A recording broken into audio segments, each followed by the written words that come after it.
Well, I need a dollar. I'd like to welcome our opening plenary session for today. And it's one topic that sits very close to the hearts of you as investment professionals. Active versus passive.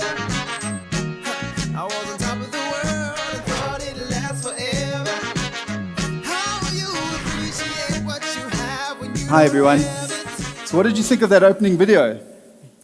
I thought it was pretty terrifying.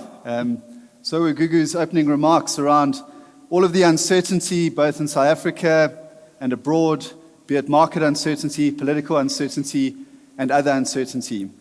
And you're going to hear from a lot of clever people over the next 2 days around how they unpack this uncertainty and what their stock picks are in light of that uncertainty.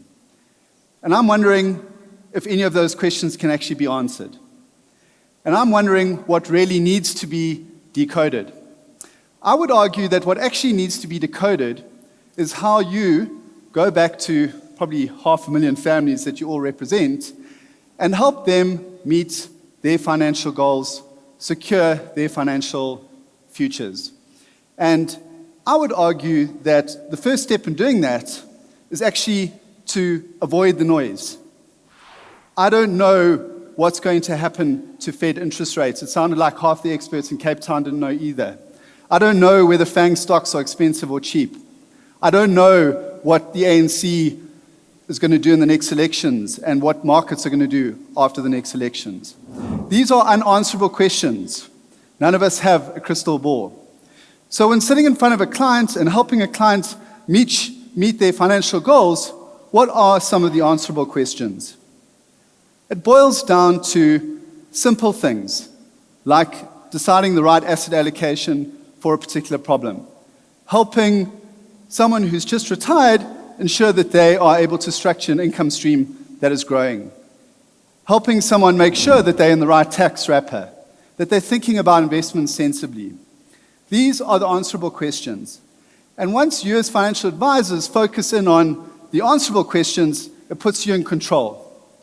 It also means that you are able to run more sustainable businesses because, as I say, you are in control and you are able to help clients with their problem. It's not to say that you shouldn't care. I care. I'm not passive. I read the newspaper. I think about things. I engage with society. I wonder about things.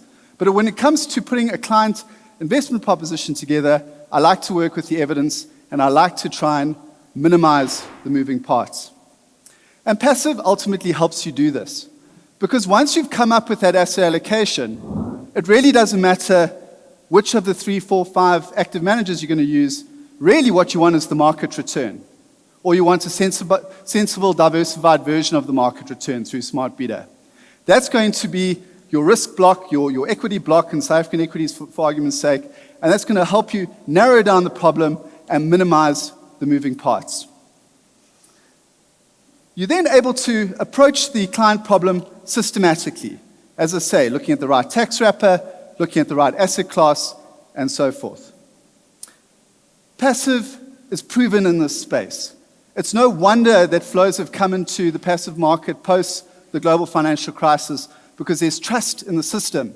It's a proven concept. And it's just so reliable, it's evidence-based when it comes to putting together a client solution. And so how do advisors fit into this? At CoreShares, we are absolutely pro-advisors. Sometimes passive is seen as something that's not pro-advisors. We totally are. But what we encourage is a change of thinking around how you approach your practices. Being more goals-orientated, less alpha fund manager-orientated.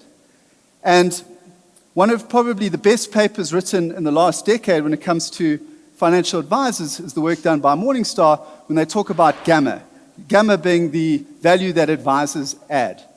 And they calculated that to be 1.5% per annum. Now that's a number. That's a big number through time.